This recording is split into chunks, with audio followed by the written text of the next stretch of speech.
सारी की सारी दुनिया छुट्टी पर चली जाए, लेकिन मेड अगर छुट्टी पर चली गई तो जिंदगी हराम हो जाती है यार। बहुत लेट हो गया। अरे यार, लैब जाने में लेट हो रहा हूँ। ये कौन आ गया इस वक्त यार?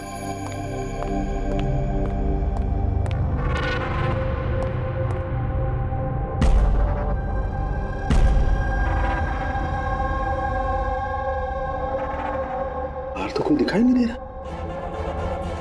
घंटे की आवाज तो सुनाई दी थी।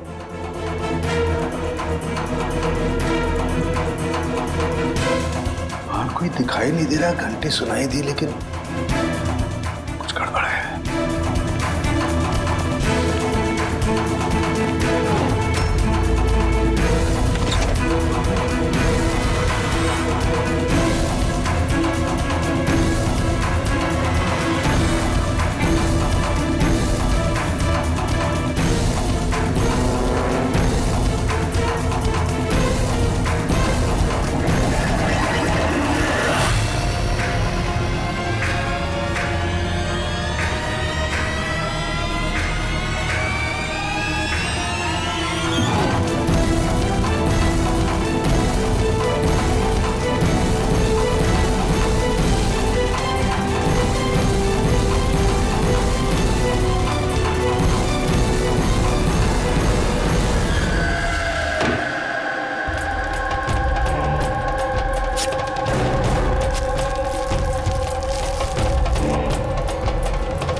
You are invited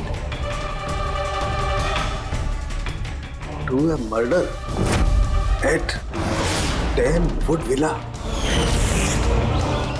Yali Hills, 400876.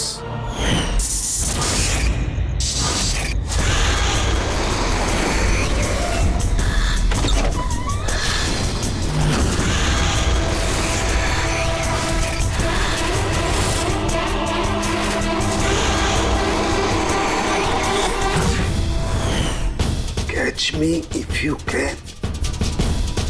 ये सच्चाई है या मजाक है?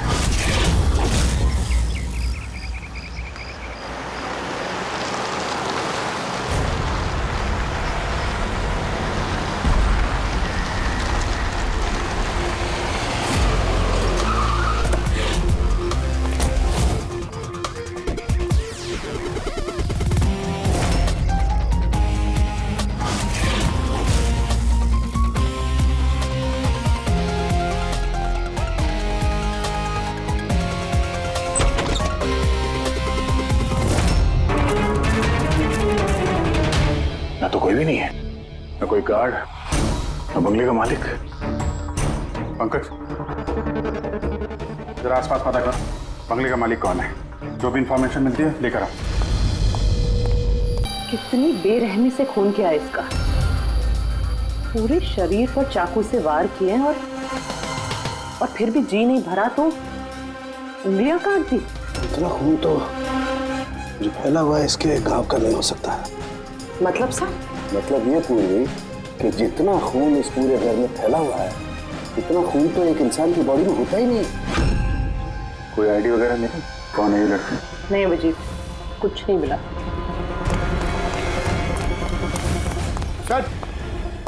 सर इस बंगले की मालकिन राइना है और वो आधे घंटे में आ रही है। ओके ठीक है, तब तक एक काम करते हैं, यहाँ पे जितनी भी चीजें हैं, ये ब्लड, कोई सबूत, सब इकट्ठा करते हैं। कुछ भी छूटनी नहीं चाहिए। पता तो चले क्या हुआ यहाँ पे।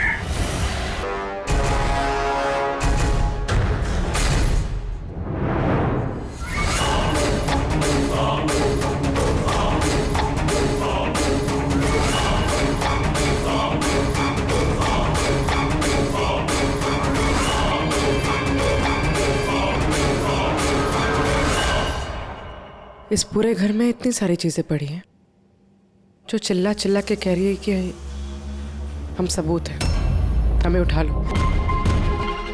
कहीं ये सब प्लांटेड तो नहीं?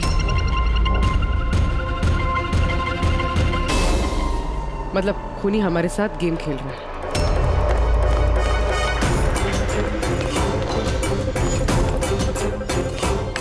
ये सब किसने किया है?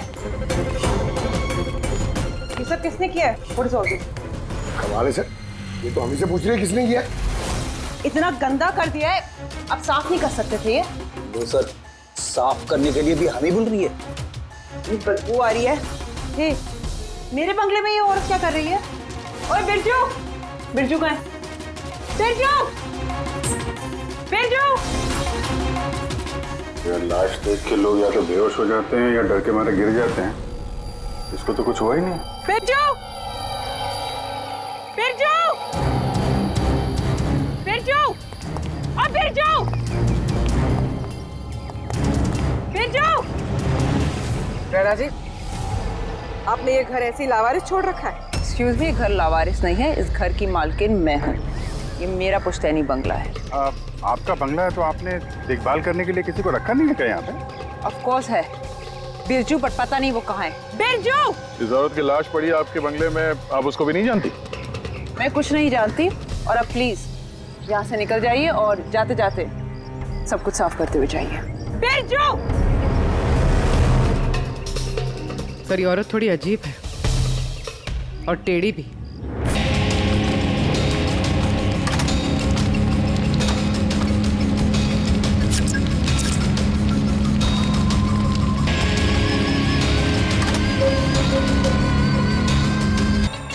एक केस और 18 सबूत, और खूनी ने सबूत ऐसे सजा के छोड़े थे कि बस पूछो मत। और क्या मिला सबूतों में से बता। इन सारे सबूतों में 20 अलग अलग लोगों के डीएनए मिले हैं। वाह, मतलब 20 अलग अलग लोगों ने इन सारे सबूतों को छुआ है ना? हाँ सर। तो फिर फिंगरप्रिंट्स तो मिले ही होंगे। नहीं नहीं सर। लेकिन सर एक बहुत इंपॉर्टेंट बात पता चली है। क्राइम सीन पे जो इतना सारा खून मिला था, वो खून किसी इंसान का नहीं बल्कि किसी जानवर का था। क्या? डॉक्टर तारिका, इस लड़की के शरीर पे जो खून लगा हुआ था वो भी जानवर का? नहीं, इस लड़की के शरीर पे और इसके कपड़ों पे जो खून मिला था वो इसी का है, असली खून। लेकिन इसके अलावा वहां पे जो भी चीजें थी वो सारी प्लांट की गई थी। लगभग 20 लोगों के डीएनए और इतने सारे सबूत क्राइम सीन पे आए कहां से सर? वही तो, इतने सारे सबूत, लेकिन हमारे हाथ में कुछ भी नहीं। वाह, आप चुपचाप बैठे रहो, कुछ मत बोलना। हम लोग यहाँ गप्पे लड़ा रहे हैं ना। बॉस, मैं जानता हूं ये सारे के सारे सबूत कहां से आए। पिछले कई सालों में सीआईडी ने जो केसेस सॉल्व किए हैं उसमें से कुछ इंपॉर्टेंट केसेस के इंपॉर्टेंट एविडेंस है ये सारे के सारे। क्या?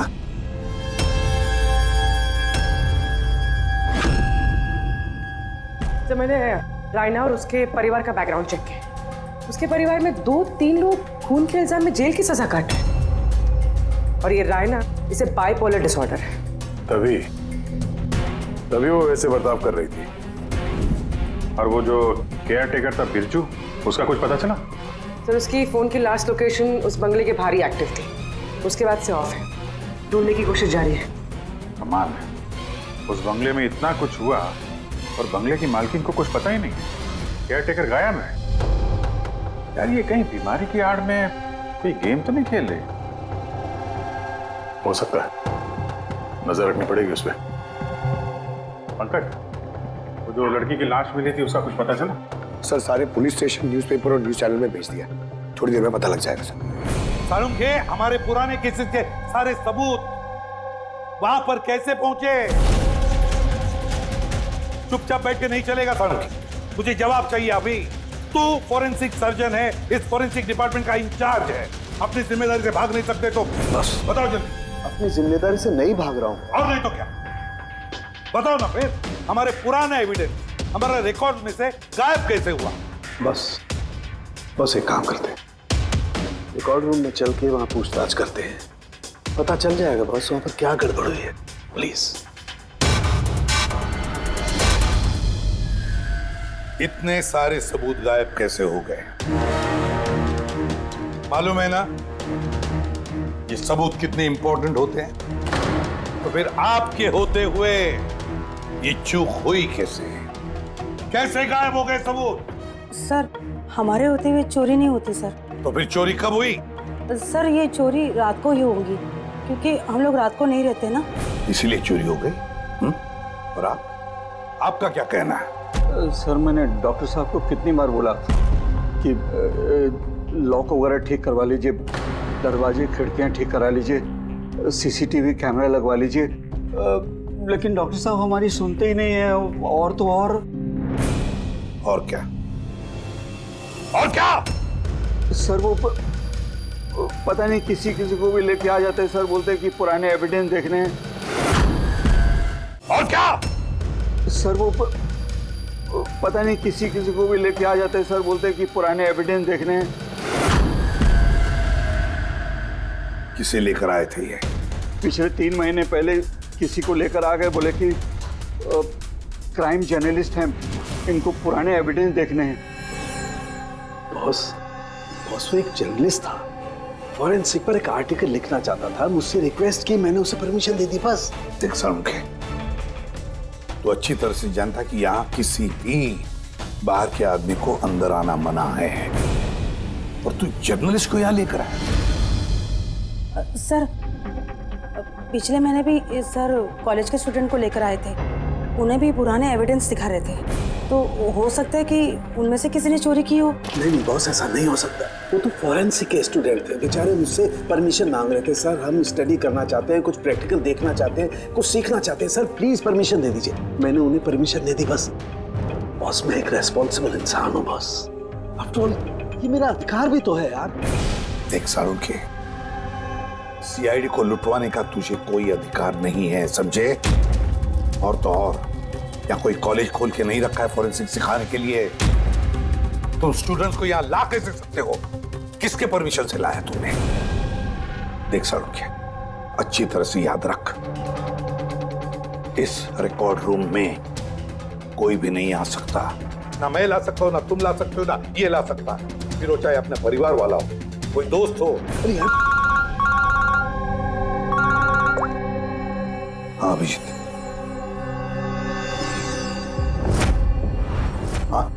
सर, जिस लड़की की मौत हुई थी उसका नाम टीना है, और ये उनके पिताजी हैं। Doctor Nirav sir, head of forensic, Chennai. Doctor Nirav? Nirav? Nirav? यार, बेटे नीरव किसी मार दिया। कंट्रोल योरसेल्फ, सब पता चल जाएगा। सर, आप लोग जानते हैं एक दूसरे को? हाँ अभिजीत, एक जमाना था जब मैं और नीरव साथ साथ काम किया करते थे। Nirav, 1 minute boss. क्या? ये देख दोस्त, तेरा शक एकदम सही था दोस्त, इसमें टॉक्सिन है। डॉक्टर नीरव, जरा बताइए, आखिरी बार आपने अपनी बेटी टीना से कब बात की थी? कब देखा था उसे? एक्चुअली वो कॉलेज के हॉस्टल में रहती थी, 2 दिन पहले से बस गायब हो गई थी। नीरव हौसला रखो नीरव, जिसने भी किया है ना वो पकड़ा जाएगा। मैं पता लगाऊंगा नीरव, मैं पता लगाऊंगा किसने किया ये। नहीं सालुंखे, तुम नहीं पता लगाओगे। मैं नहीं पता लगाऊंगा मतलब तुम इस केस पर काम नहीं करोगे।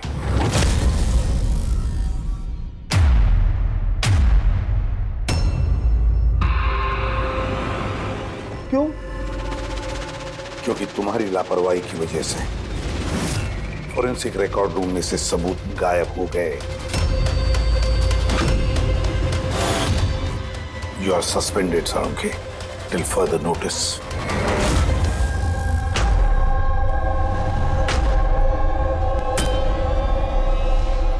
बस तुम्हें लगता है कि ये सब कुछ मेरी वजह से हुआ? तुम मुझ पर इल्जाम लगा रहे हो? ये इल्जाम नहीं है सालुंखे, ये हकीकत है, और ये तुम अच्छी तरह से जानते हो। ना तुम अपने दोस्त जर्नलिस्ट को फॉरेंसिक रिकॉर्ड रूम में ले जाते, ना उन स्टूडेंट्स को फॉरेंसिक रिकॉर्ड रूम में ले जाते, और ना आज मुझे तुम्हें सस्पेंड करना पड़ता।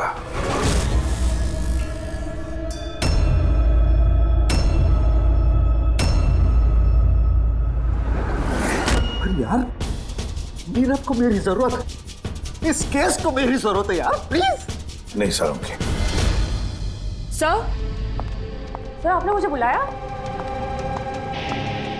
डॉक्टर तारिका, अब से तुम डॉक्टर नीरव की बेटी टीना की केस हैंडल करोगी। मैं? हाँ। लेकिन सर अभिजीत, साळुंके का दोस्त जर्नलिस्ट और उसके वो स्टूडेंट्स जो फॉरेंसिक रिकॉर्ड रूम में आए थे, सबकी अच्छी तरह से इंक्वायरी करो, अच्छी तरह से।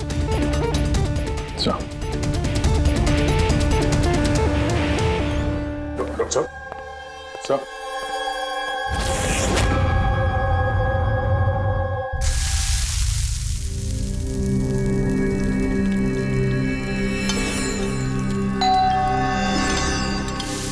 आ गए वो प्रद्युमन के दाएं बाएं, दया और अभिजीत मेरे घाव पर मरहम लगाने के लिए। मुझे मालूम है, खोलते ही कहेंगे सर कुछ नहीं होगा, हमें आप पर पूरा विश्वास है, सब कुछ ठीक हो जाएगा। क्या काम ठीक हो जाएगा? पहले तो बेइज्जती करके निकाल देते हैं और फिर भेज देते हैं अपने दाएं बायों को, जाओ जाओ उसके घाव पे मरहम रखो।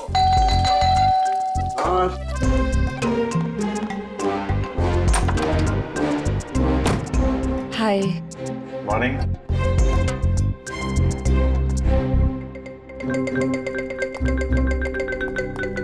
अरे क्यों टेंशन ले रहे हैं सर, सब ठीक हो जाएगा। हमें आप पर पूरा विश्वास है सर, हमें पूरा यकीन है आप कोई गलत काम कर ही नहीं सकते, मगर क्या करें, प्रोटोकॉल तो फॉलो करना ही पड़ेगा। देखो, मुझे तुम लोगों की सहानुभूति की कतई जरूरत नहीं है, और हाँ, तुम्हारे एसीपी साहब की सहानुभूति की भी बिल्कुल जरूरत नहीं है। बच्चा नहीं हूं, रो नहीं रहा। मुझे मालूम है प्रद्युमन अपने उसूलों का बहुत पक्का है, होना भी चाहिए। गुड। सर मैं बहुत शर्मिंदा हूँ, आई एम वेरी सॉरी। आपके सामने एसीपी सर ने मुझे नहीं तारिका, शर्मिंदा होने की कोई जरूरत नहीं। तुम अपने काम पे ध्यान दो, हर चीज को बारीकी से देखना, कोई ना कोई सुराग जरूर मिलेगा। हम जिस चीज को भी छूते हैं अपने निशान छोड़ जाते हैं। Remember, every contact leaves a trace behind. बस इसी फॉर्मूले को फॉलो करना। और हाँ, जब तक ये केस सॉल्व नहीं हो जाए, प्लीज यहां पर मत आना। मैं जानता हूं मैं बेगुनाह हूं और अपनी बेगुनाही साबित करके रहूंगा। तब तक के लिए प्लीज लीव मी अलोन। आप लोग अपने केस पे ध्यान दीजिए।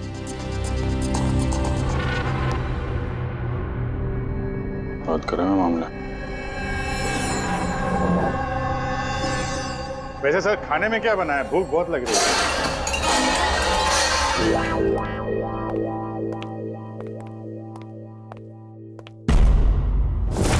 सर, ये जर्नलिस्ट सुना बहुत टेढ़ा और बदतमीज आदमी। 3 महीने पहले डॉक्टर नीरव के साथ किसी बात पे झगड़ा भी हुआ था सर। देखते हैं कितना टेढ़ा है।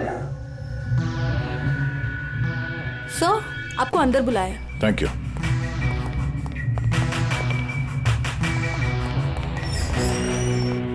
अरे वाह, नसीब हमारे, आज तो सीआईडी टीम के सीनियर इंस्पेक्टर दया से मुलाकात हो ही गई। आइए आइए, बैठिए बैठिए। हम यहाँ बैठने नहीं आए। अरे ऐसी भी क्या बेरुखी है जनाब। चलिए जाने दीजिए, छोड़िए। ये बताइए कि क्या लेंगे, चाय, कॉफी, ठंडा?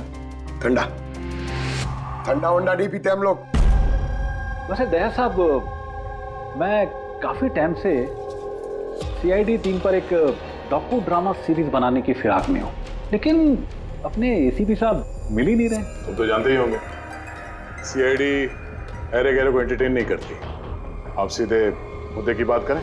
हाँ क्यों नहीं, पिछले 20 सालों से मैं इस प्रोफेशन में हूं, हमेशा पॉइंट पे रहता हूं। बताइए सबसे पहले क्या बात करूं, डॉक्टर नीरव से हुए झगड़े के बारे में या फिर फॉरेंसिक रिकॉर्ड विंग के बुरे हाल के बारे में? डॉक्टर नीरव से तुम्हारा झगड़ा क्या था? नहीं, मेरा उनसे कोई झगड़ा नहीं था। मैंने तो बस उन्हें सच्चाई का एक आईना दिखाया था। उन्हें बुरा लग गया। क्या मतलब? मतलब डॉक्टर नीरव के काम को लेकर मैंने एक आर्टिकल लिखा था। मेरे हिसाब से वो फॉरेंसिक के काम के प्रति ईमानदार नहीं थे, थोड़े ढीले ढाले किस्म के फॉरेंसिक एक्सपर्ट थे। इसलिए उन्होंने मेरे खिलाफ मानहानि का केस भी किया। बहुत बेइज्जती हुई मेरी। मैंने उनसे माफी भी मांगी। बड़ा भी उनकी बेटी की दर्दनाक मौत को लेकर मुझे बहुत दुख हुआ। और अपना दुख जाहिर करने के लिए आपने एविडेंस रूम से एविडेंस चुरा कर वहां फेंक दिया जहां नीरव जी की बेटी का खून हुआ था। अरे जनाब, मैं भला ऐसा क्यों करने लगा? मैं भला क्यों पुरानी हड्डियां और खून से सनी साड़ियां चुराऊंगा? तो वहाँ एविडेंस विंग में क्या देखने गए थे? फॉरेंसिक लैब से एविडेंस कैसे चुराया जाता, मैं ये देखने गया था। मैं आप लोगों की लापरवाही देखने गया था। खैर, अब जाने दीजिए, ये सब बताने की कोई जरूरत नहीं। अब तो आप लोगों को भी पता चल ही गया होगा। देखिए, ज्यादा भाषण मत दीजिए आप। जितना जितना पूछा जाए उतना जवाब दीजिए बस। क्यों? जब खुद पर बात आई तो मिर्चें लग गई। आप लोगों के पास इस बात का जवाब है कि किसने कैसे फॉरेंसिक लैब से एविडेंस को चुराया होगा? मुझे तो लगता है कातिल आप लोगों की कमियां दिखाना चाहता है। खैर, जाने दीजिए। अब ये बताइए कि ये सीआईडी पर डॉकू ड्रामा सीरीज कब स्टार्ट करो? सर, इन्हें ब्यूरो लेके चलते हैं। लगता है ये सही जवाब वही देंगे। उसके लिए लंबा चौड़ा प्रोसीजर लगता है, और वैसे भी सबूत भी तो होना चाहिए ना। क्यों दया साहब? और जल्द मिलते हैं। प्रोसेस पूरा करके सारे एविडेंस लेके आएंगे और तब बात करते हैं सीआईडी पे डॉक्यू ड्रामा बनाने की। हाँ?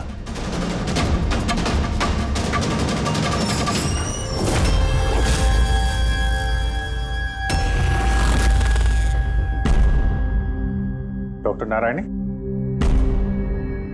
यस जी, कहिए। हम लोग सीआईडी से एक केस के सिलसिले में आपसे बात करनी है। जी बताइए। जो स्टूडेंट पिछले महीने फॉरेंसिक रिकॉर्ड रूम देखने गए थे, वो सारे के सारे चोरी और खून के इल्जाम में सस्पेक्टेड हैं।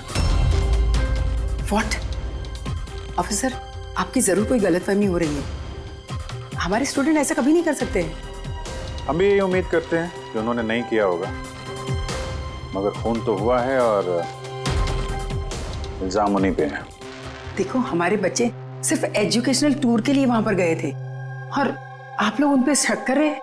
हमारा काम है केस को सुलझाना और अपराधी को उसके अंजाम तक पहुंचाना। आप उन 10 स्टूडेंट्स को प्लीज बुलाइए। हमें बस उनसे पूछताछ करनी है और उनकी उंगलियों पे निशान लेने। देखिए, आप लोग समझिए, वो लोग स्टूडेंट है। देखिए, हम 3rd डिग्री देके उनको पूछताछ नहीं कर रहे हैं। हम सिर्फ नॉर्मल पूछताछ कर रहे हैं। और हाँ, उनको कुछ बताइएगा नहीं कि हम किस सिलसिले में उनसे बात करना चाहते हैं। ओके। फॉरेंसिक रिकॉर्ड विंग देख के आप लोगों को कैसा लगा? सर, मेरा तो दम घुट रहा था। वहाँ कोई जगह है, वो भी पुराने दांत, हड्डियाँ, खून के कपड़े। मुझे तो वो जगह बिल्कुल पसंद नहीं आई। बहुत अजीब सी फीलिंग आ रही थी। तुमको ये खांसी हमेशा रहती? नहीं मैम, कभी कभी होती है। सर, मुझे वो जगह बिल्कुल यूजलेस लगी। ना कोई देखभाल, ना सबूत अच्छे से रखे थे। और सर, मुझे तो उन कोल्ड केस फाइल्स के एविडेंस को घर ले जाने का मन था ताकि मैं उन पे स्टडी कर सकूं। मुझे रोमांच महसूस हो रहा था। हत्यारों और पीड़ितों के दिमाग की कल्पना करने की कोशिश की। बुरा इरादा, दुख, दर्द।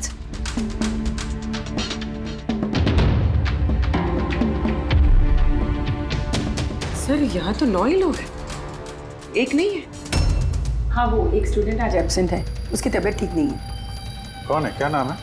सारिका। सारिका? हमें उसकी पूरी डिटेल्स चाहिए। हाँ तारिका, कुछ मिला क्या नहीं अब तक? देखो तारिका, हमारे पास वक्त नहीं है। सर, मैं कब से वही ढूंढने की कोशिश कर रही हूँ कि मेरे हाथ में कुछ तो आ जाए जिससे सालों के सर पे जो इल्जाम लगाए ना वो साफ हो जाए। जो कुछ भी हो, कोई ना कोई तो है जो सालुंखे को फंसाने की कोशिश कर रहा है। कौन हो सकता है और फिर क्यों कर रहा है वो ये? सर, तो आपको ये बात पता है, फिर भी आपने सालों के सर को निकाला? तारिका, मैंने सिर्फ वही किया जो कानून ने मुझे कहा। मैं तो सालुंखे को क्या? सर को आप क्या? खूनी ने एक बहुत बड़ी गलती की है। कौन सी सर? जब तुम लोग वुडविला गए थे, उस घर में घूम रहे थे, अंदर से बाहर, बाहर से अंदर, सब जगह सबूत इकट्ठा कर रहे थे। उस वक्त फ्रेडी, तुम अपने निशान छोड़ रहे थे, अपने हाथों के निशान, पैरों के निशान और भी कुछ कुछ चीजों के निशान, और उसका तुम्हें पता भी नहीं था, एहसास भी नहीं था। और खूनी बिल्कुल वैसे ही निशान छोड़ कर गया है वहां पर, ऐसे निशान जो हम ट्रेस कर सकते हैं। ट्रेसेबल निशान? याद रखो, हम जिस चीज को भी छूते हैं अपने निशान छोड़ जाते हैं। Remember, every contact leaves a trace behind. Sir ने मुझे हिंट दिया था, मेरे दिमाग में कैसे नहीं आया?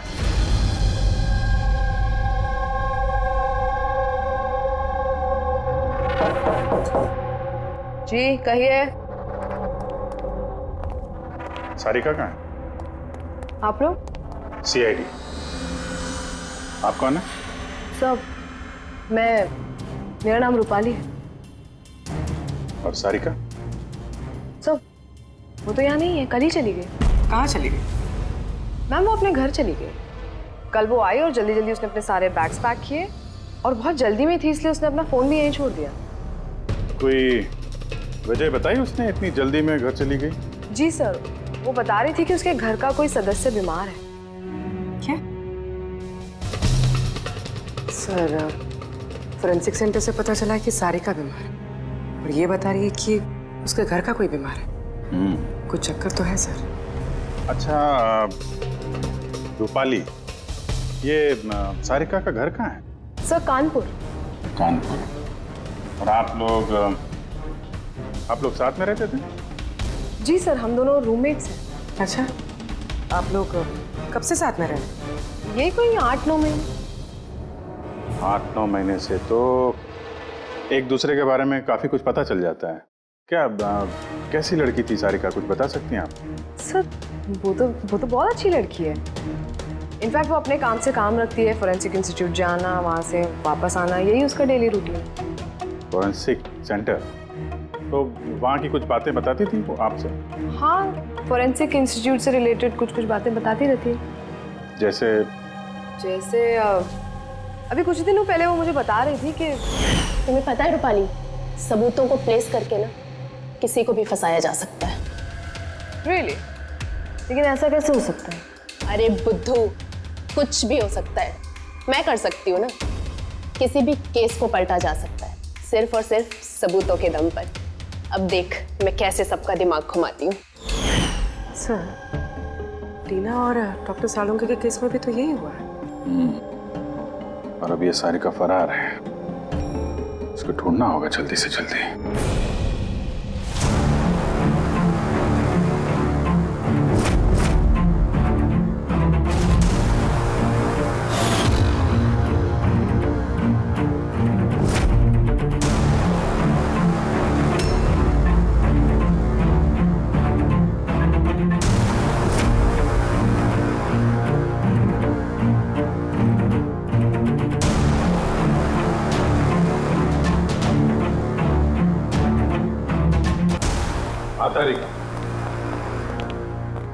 सकोनी जो भी है, अभी उसने इतने सारे सबूत चुराए और क्राइम सीन पे प्लांट किए।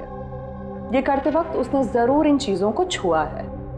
लेकिन डॉक्टर तारिका, तुमने तो कहा था कि फिंगरप्रिंट्स के कोई निशान नहीं मिले, तो फिर इन चीजों को छुआ कैसे? उंगलियों के तो कोई निशान नहीं है, लेकिन मैं ये कहने की कोशिश कर रही हूँ कि इतने सारी चीजें उसने चुराई और क्राइम सीन पर प्लांट।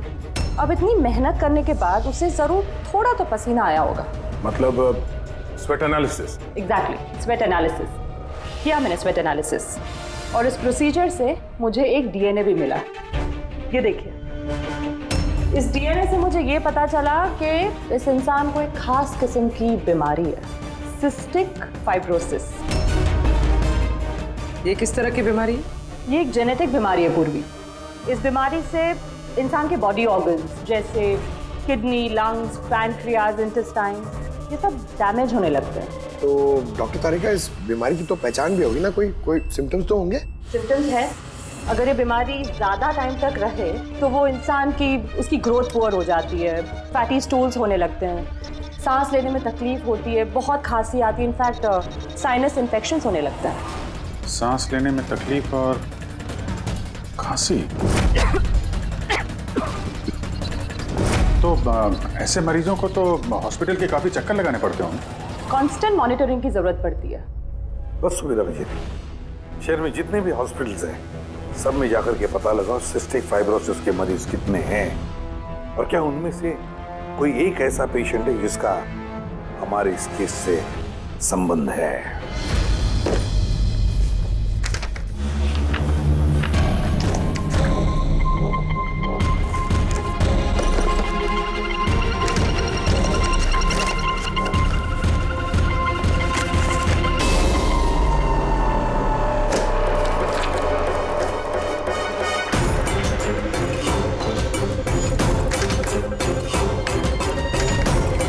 इस केस में हम लोग साथ साथ हैं। यस।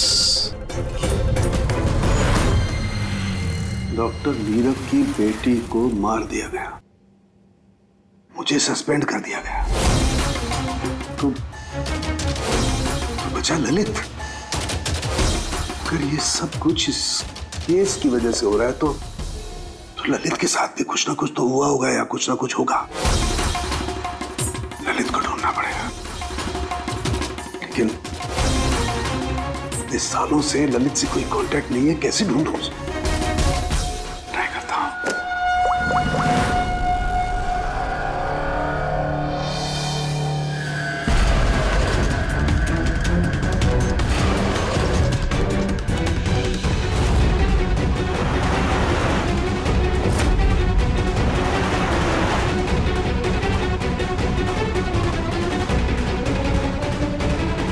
Are you sure?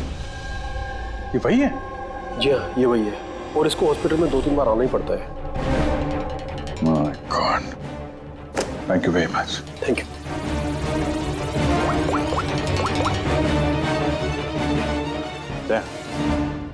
कातिल का पता चल गया है।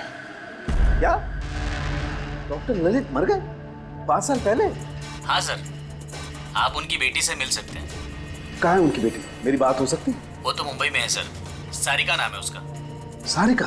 जी sir. Okay, thank you. Sarika Mumbai में।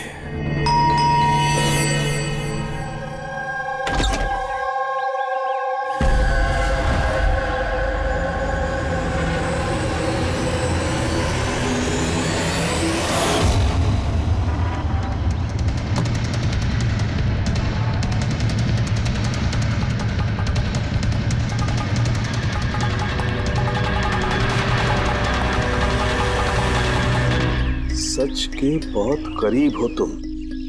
एक आखिरी जगह जहां खून होगा। इंतजार कर रहा हूं तुम्हारा, वही जहां से ये सब शुरू हुआ था 8 साल पहले।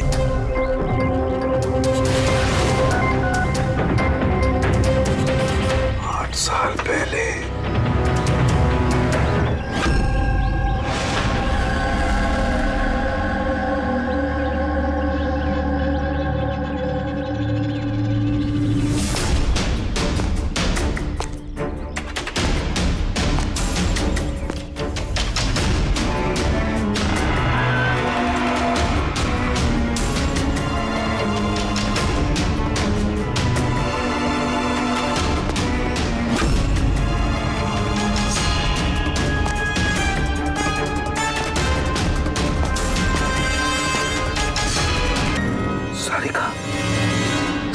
इसे किसने मारा? ये लाइट को क्या हुआ?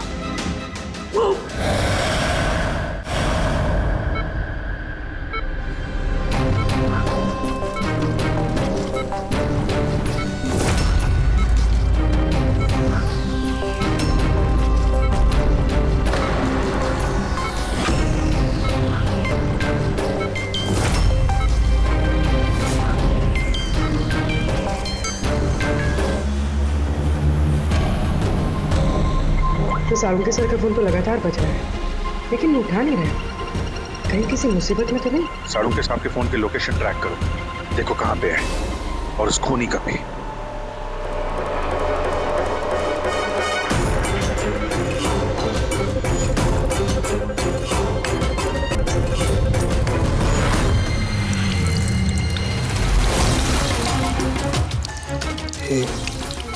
ये क्या कर रही हो? तुम्हारी मौत है, धीरे धीरे और बहुत ही दर्दनाक।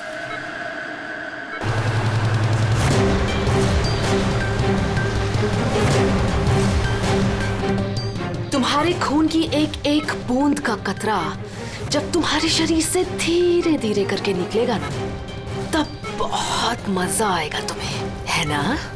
लेकिन तुम ऐसा क्यों कर रही हो? अपने बाप की मौत का बदला ले रही हो। अरे हत्यारे हो तुम तीनों। तुम्हारा बाप रघु? हाँ, रघु, जिसे तुमने, डॉक्टर ललित ने और डॉक्टर नीरव ने मिलकर मार डाला। और तुम्हारी वजह से आज मेरा बाप मेरे साथ नहीं है। मार डाला? हमने? कैसे? सबूत इकट्ठा करके मार डाला। तुम लोगों ने सबूत इकट्ठा किया, मेरे बाप को फांसी की सजा दिलवा दी। देखो देखो, सबूत इकट्ठा करना, सजा दिलवाना, ये फोरेंसिक का काम है। काम है?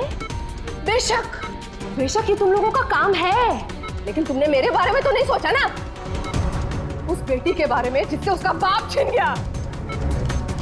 मेरे बाप की मौत के बाद मैं सदमे में आ गई थी, और सदमे से बाहर आने के बाद मैंने सोच लिया था, ठान लिया था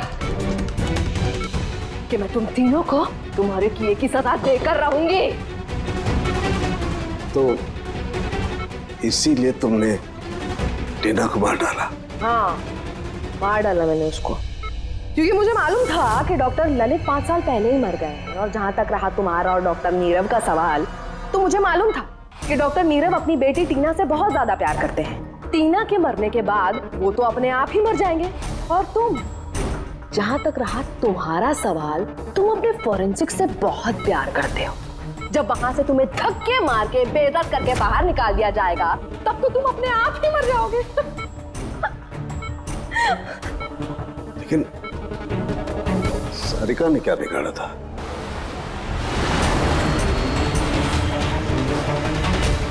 सारिका, उसे तो मरना ही था। वो ललित की बेटी जो थी, और वो फॉरेंसिक में काम करती थी, तो मेरे काम आती ना वो। उसी की मदद से तो मैंने फॉरेंसिक विंग से सारे सबूत इकट्ठा किए थे। तुम्हारा फॉरेंसिक तुम्हारे खिलाफ। ये देखो डॉक्टर सालुंके, हो गया मेरा बदला पूरा। और जब तक सीआईडी यहाँ पर आएगी ना, तब तक तुम ऊपर। Good by doctor Salunke.